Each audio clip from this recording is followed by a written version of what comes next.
All right, ladies and gentlemen, so we'll make a quick video here. So people were wondering what exactly is changing for Paladin tank. Specifically, actually, it's not the dwarf I want. I think it's the human.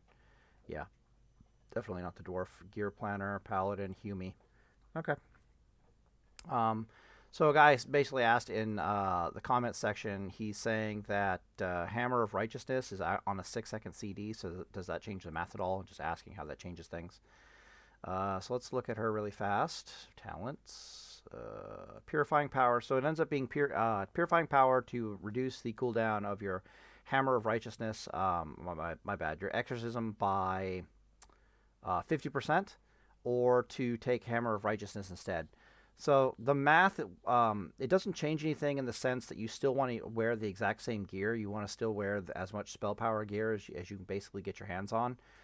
However, she will, in essence, be better to take this over Purifying Power.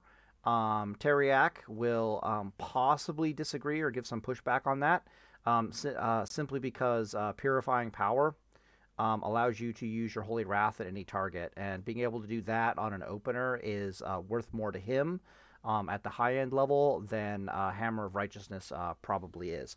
But they're probably pretty close in the grand scheme of things. So if you take Purifying Power, you take Hammer of Righteousness, is perfectly fine. But if you're on progression, my suggestion is for you to take Purifying Power, basically everything in the video. And you don't take Art of War, you take Sacred Shield. This is assuming there isn't another Holy Paladin around, right? Because this is the most tanky setup that you can possibly have. However, once your gear starts getting better, the healers start getting better, you will switch this out for Art of War. The reason for this is because, as we saw in the video, Purifying Power is conflicting pretty harshly with Art of War. She's reducing the value of Art of War from like being at minus 33% to suddenly minus 66% once you cut the cooldown of Exorcism in half. As a thought experiment, imagine you had a rune that made Exorcism 1 second cooldown. What the hell would even be the value of Art of War at that point? You can't even reset it anymore. Or if it was a 3-second cooldown, would probably be a better example. Art of War's value would basically be in the toilet at that point. So once you take Hammer of Righteousness, suddenly Art of War's value pops up again, which might change your gearing a little bit. But in general, you're still going to be using SOR. And the main reason for that was basically the stuff that Teriak pointed out, where he's basically he was a Holy Shock Paladin.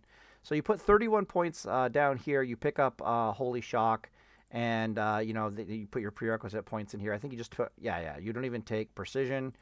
You might or might not. Actually, if I wasn't on progression anymore, I'd probably still take Precision. And then we just sit like this.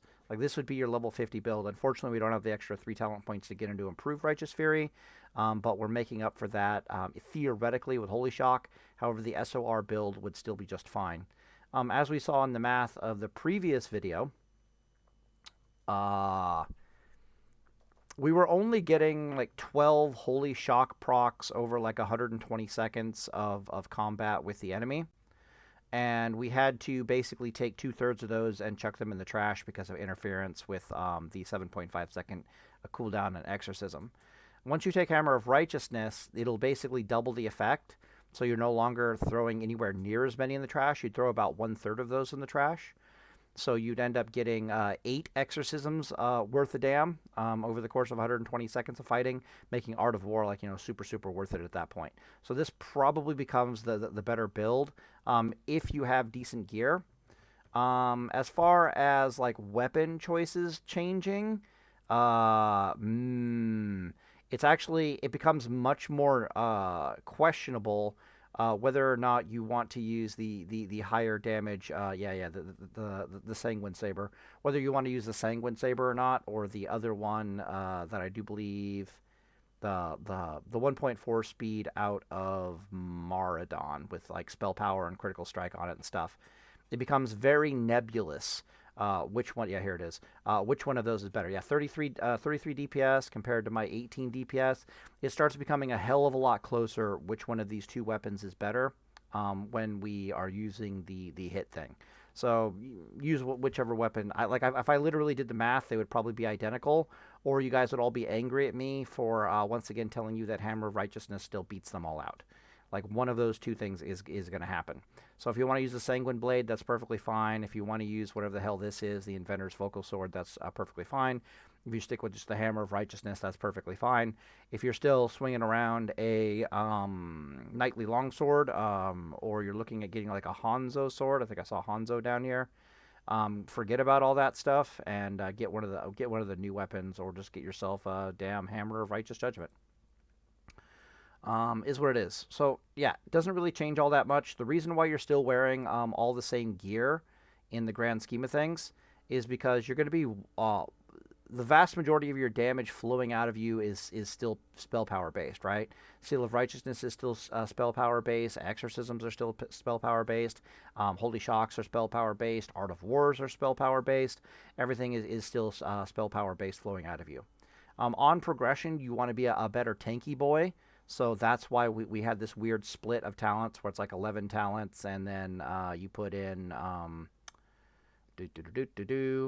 at least 13 talents in protection, and then whatever you literally do whatever the hell you want with like the remaining like 10 talents or whatever it is. That's a progression build. That's because you're going to end up with 5 out of 5 toughness, and you're going to get improved Righteous Fury. You're going to have a lot of free GCDs and all that stuff. She's the GCDs, which you can use to heal yourself, like Tallyrack, and personally I am also a fan of, especially if I'm taking Holy Shield. It lets me heal things and cleanse and do a bunch of really nasty things as a top tier paladin who doesn't really care about parsing. Beautiful stuff. But if your guild is really good, or they got decent gear, you might want to mess around with the Holy Shock build. I don't think the Holy Shock build will actually do more TPS, because literally you're losing like 50%. You're losing a huge chunk of threat on all your abilities just to pick up Holy Shock, but at least you have Art of War there to back it up, and you don't have any GCD issues whatsoever. So either one is fine. If you go the entire phase with just the like 13 talent points in each tree, that's 100% okay. No problems there whatsoever. The Holy Shock build is on the table, but that's once you get geared. So yeah, if this is 6-second cooldown, it's probably better than Purifying Power in conjunction with Art of War. However, from a sheer durability and flexibility, like flex rating, pugging perspective, this is still super, super amazing. And in that case, when you have Sacred Shield and Purifying Power, you 100% want to, rather than taking Improved Seal of Righteousness, as we saw in the video, she only increases the base damage of Seal of Righteousness by 15%, not the entirety of it, including the spell damage by 15%. I mean, I got to watch Tallyrack actually test that in real time for us. You'd take Spiritual Focus instead, because you will be Flash of Lighting yourself periodically while tanking a boss, just to get those hot rollings, just to get Sacred Shield rolling. The point is that the two of them are actually really close.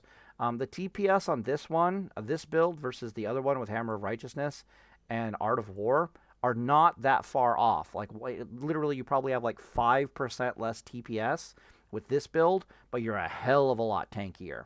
And in the grand scheme of things, more tactically flexible, if that makes any sense.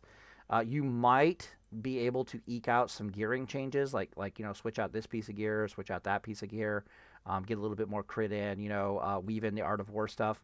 For the Holy Shock Paladin, Art of War becomes significantly more valuable than this SOR Paladin that I'm basically trying to push, right?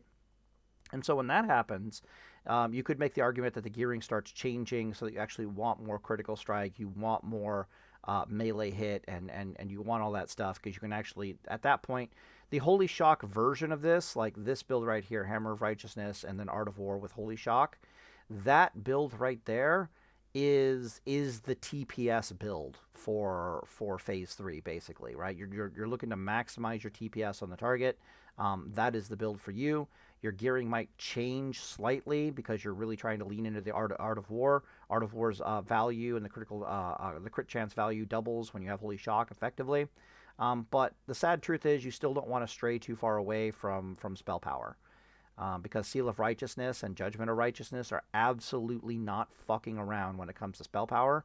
And trying to make SOM work It just isn't. Like I'm going to tell you right now, the SOM Paladin kind of dies for the moment. She'll be back at level 60 when we get to put 3 talent points in here, and we have Holy Shock at the same time. But right now, she's not going to be able to compete with Seal of Righteousness. She's not going to be able to compete with SOR. So say it the math. So, anyways, I wanted to make a quick video, but you know me, this is like the quickest I can make. What is 10 minutes? Anyways, Day is Fault, boys. Yeah, and if you have any more questions, feel free to put them in the comment sections. I do like responding to things.